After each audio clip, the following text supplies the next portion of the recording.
obviously you've played a lot of games in this rivalry. Yeah.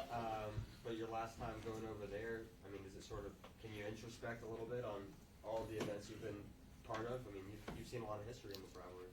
Yeah, I mean, it's kind of crazy. Like, this is like my last UNC versus Duke game. So, I mean, I've been in a lot of highly talented games, a lot of close games, and I'm just honestly just grateful for like the overall experience of the rivalry, because it's just, I mean, it goes back way before even me. So, just to be a part of this is something that you can only dream of as a kid. From even my freshman year playing with no fans until to beating Coach K and then going to the Final Four and just playing against a lot of, I'm an old high school teammate. So just stuff like that. I mean, that's just something that I'm just overall grateful for, and I'm just going into Saturday with the mindset of just, out there just going to have fun and come up with the win. RJ, along those lines, just sort of staying on that topic, if you had to put together like a checklist of what it takes to succeed at Duke in Cameron, because you've been on teams that have played winning basketball, like what would be sort of maybe some of the items that you would list off as you have to have them to play well over there? First and foremost, I would say your mindset. Like, you have to be mentally ready to play there. It's a great environment. Obviously, fans can get into it, and but I would say mindset is number one, and then at the same time, just take it possession by possession, right? So, in basketball is a game of runs, and especially against Duke and the years I played them, it's always been like a back and forth game and kind of an exchange of the buckets. So, just know that every possession matters. You got to get a great shot, either a great shot or either a stop as well. So, mindset, possession, and staying together, and kind of just having like blinders on because of the environment, because of the rivalry, right? And a lot of anticipation always gets built up before these games. A lot of pressure, and just a lot of fans, and just overall bragging rights of teams on both ends of wanting to win. So you kind of just gotta ignore all of that at the same time. Just go out there and play basketball like you've been doing for 20 games that you've been playing. That's the best way. Like, to answer your question, the checklist, and to approach this game. Obviously, there's a lot of more things, but I think those are the main three that can allow our team to be successful. RJ, I'm sorry. No, I'm good. Yeah, I finished. He's not your friend. Unbelievable, Chip. This is an This is an emotional game. How do you keep from being overly emotional and keeping your voice in a game in Cameron? Just staying present. Obviously, like, it's an emotional game. It's an emotional rivalry game, and you can't really let your emotions get the best of you. You guys kind of treat it as another game on the calendar and as another opportunity to play and to get better as a team. So I think that's our best way to approach this game. Obviously, we know the story behind it, the background history between both teams. It was a really great teams, but you kind of just got to look at it as another game to play, another opportunity for us to get better and to achieve what our end goal at the end of the year is. RJ, going back to what you said, Adam's question, how do you impart that wisdom on some guys that have never played in this game and on a couple that haven't played a whole lot in this game? Kind of just get them prepared for it, like mentally and physically all week, and just to kind of just give them confidence and overall belief and faith, because obviously it's a great game to play in, and I think a lot of players would love to play in it, but at the same time, for it to be your first time, there could be a lot of like nerves and anxiety, because just in terms of you just want to play well and you want to win. So kind of just understand, like, get them to understand that yes, we're playing Duke, yes, it's a rivalry game, but don't treat it and make it something bigger than what it is. Treat it as another game like we've been doing. Our preparation has to be the same. Our mindsets have to be the same, and just understand that we're all together in this, and stay together at all times, because things could go left, but we just got to remain on the same page when that does happen, because it will happen. Momentum might change either for them or for us, but just to let them understand that through it all, we're gonna be fine. We just got to remain to stay together and have the mindset that we're just gonna go out there and play basketball. So you're giving them confidence. How do you give them confidence, enough confidence to go in there, given the fact you guys lost 3 out of 4, and confidence could be way off? Staying positive. That's the main thing. Obviously, when things don't go your way, when you're losing a lot of games and you're in those games as one possessions, it's easy to be negative and point the finger and to kind of just go down the route that feels more comfortable because we're losing. But I think the challenge in that is to face this challenge with positivity, and I think that's how my approach is going to be for this team. Yes, we lost 3 out of the 4. Okay, cool, but how are we going to respond? How are we going to pull ourselves together and approach this game with our heads high and a lot of confidence knowing that we're going to win this game? So that's my main message. I'm going to continue to keep being positive for this team for the rest of the year because I do really believe and have so much faith in this team that we could really just change this whole season around. And along those lines, the experience that you had in 2022, where you guys were in a similar situation to where you are now, clicked on something and just rode that momentum all the way into April, does that help you in telling these guys, hey, look, I know that this can happen.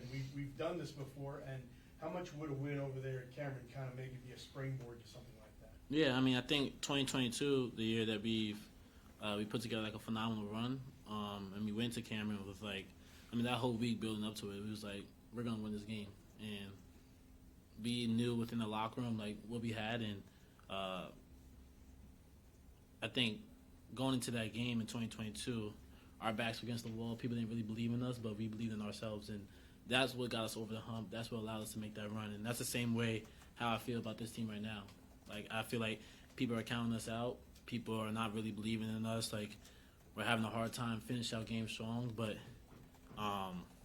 I see it. I see the vision for this team. I see how we can be great, how we can overcome this little obstacle that we're going through, and that's how, as a leader and as a player of this university, I'm gonna kind of just instill in them that we can do this, and we just gotta take it one possession at a time, one day at a time, and just prepare the right way, because we could literally have a flip of switch for this season, and it kind of just starts in today, our preparation for Saturday. RJ, for you these last 3 games, shooting 50% from the field, what do you think is kind of clicking for you? Obviously, you've talked a lot about this year, just the different ways defenses have been playing you. What's been clicking for you, do you think, in these last 3 games? I think I'm not thinking as much these past few games. I felt like I've been individually. I'm just happy for the way I've been persevering and obviously battling with a lot of mental thoughts and overthinking, second guessing myself while playing, especially early on in the year. So I felt like these last 3 games I kind of just let go a little bit. I wasn't really trying to be perfect, trying to tell myself I have to make every single shot because it's not possible. Not even Steph does that. So I just kind of went out there, just kind of just tell myself to let go, and play with a sense of freedom, and that has allowed me to kind of just be more free out there, allow my shots to go in, take smarter shots, take good shots, and I feel like I've been a little bit more aggressive.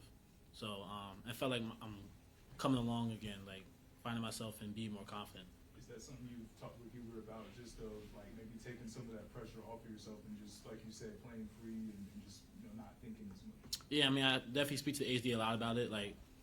I'm so hard on myself, and I put a lot of expectations on myself to be a great player because I know what I'm capable of.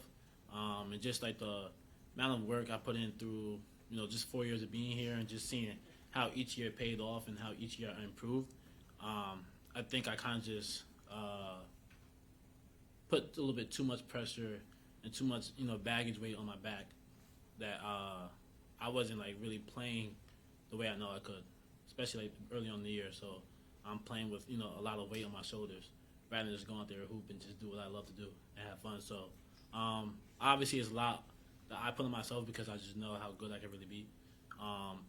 But I kind of just told myself to let go and took a step back and kind of just have fun with that at the end of the day. RJ, you mentioned the mindset that you guys had in the locker room going into that game in 2024 over in Cameron, and the belief that you had. I remember Coach Davis telling you guys, showing you the Lakers documentary, was it? Yeah. And he's looking for a fight. How has he been in this week, sort of leading up to that? Are there any similarities, or has he been relatively status quo? One thing about HD, I mean, he's always going to remain the same. Whether it's Duke, whether it's the Lakers, like you would say, it doesn't matter who we play. He's going to always bring that fight, and that's one thing I love about him. His approach always remains the same, and he always just wants us to compete at a high level. So obviously this game means a lot, but his approach just because it's Duke or whether we played Elon at the beginning of the year, it doesn't change. But I'm pretty sure he will have a message for us going into practice today. But we kind of talked about it yesterday, just kind of planting our feet. I think he said that message a couple of years ago, like planting our feet. This is where we draw the line, and just continue to keep fighting, and that's what we're going to do. RJ, what needs to happen on Saturday for you and the guys to go into Cameron and get a win? I think just a sense of urgency, but then also like discipline. I think a lot of times the last 4 games we've had a lot of mistakes in the last like 3 to 4 minutes, and just like kind of costly turnovers or bad shots or just a missed defensive possession that just can't happen. That just shows like our attention to detail has to be better. So going into this Saturday, like I know we can score the ball, but it's really our attention to details that's gonna separate us to come out with the win. Last couple for RJ, please. This may be the best combination of talent, size, and win few faces, maybe all of them. How do you guys deal with that sort of disadvantage?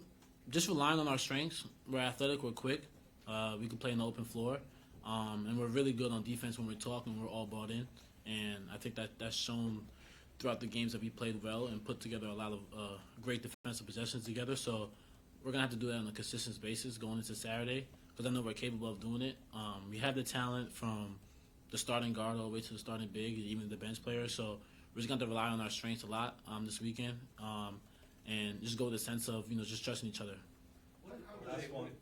What have your last couple days looked like, just you personally, since you guys got back from Pitt? Because talking to you the other night up there, it kind of seemed like you were more down than I've seen you after a game this season. I remember you saying, what, it feels like the same movie over and over again.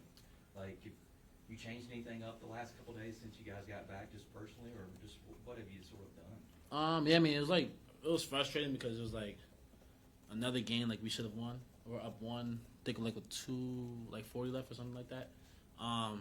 Like I said, it was like the same movie over and over again. So another 1 possession game that we should have won. So obviously I was just after the game a little bit frustrated because it's like we put ourselves in good positions to come out with a different outcome, and that outcome is winning, and then we just kind of just shoot ourselves in the foot. So I was just frustrated with that, but what I've been doing the past couple of days is kind of just what I've been doing for the past 4 games, where I felt like individually, mentally, it's been working for me. Is kind of just staying present and being positive. Yes, we lost, but look back at the film as like another like teaching point, and just see like where things went wrong, and to kind of just prevent that going into the next game, and kind of just like having fun with it. Like I know it's hard to have fun in the midst of things because it is frustrating. Like no one wants to lose, but you kind of gotta find yourself and kind of lose yourself to have fun with it, even though when things are going your way. So that's what I've been doing the past couple of days, and I'm just gonna continue to keep doing for the rest of the year. All right, thank you. Thank you, guys. Thanks, RJ. Appreciate you.